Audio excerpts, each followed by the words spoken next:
شروع کرتا ہوں اللہ کے نام سے جو بڑا مہربان اور نہایت رحم کرنے والا ہے۔ سیدنا علی رضی اللہ تعالیٰ عنہ سے مروی ہے کہ رسول اللہ صلی اللہ علیہ وآلہ وسلم نے فرمایا، مسلمان کے مسلمان پر نیکی کی صورت میں 6 حقوق ہیں۔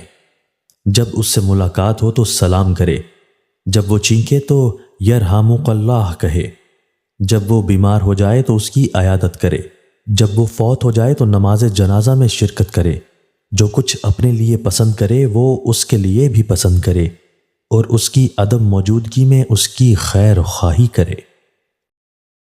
سیدنا سعد بن ابی وقاص رضی اللہ عنہ سے مروی ہے کہ رسول اللہ صلی اللہ علیہ وآلہ وسلم نے فرمایا، 3 چیزیں ابن آدم کی سعادت میں سے اور 3 چیزیں ابن آدم کی شقاوت میں سے ہیں۔ ابن آدم کی سعادت والی 3 چیزیں یہ ہیں: نیک بیوی، مناسب گھر اور اچھی سواری۔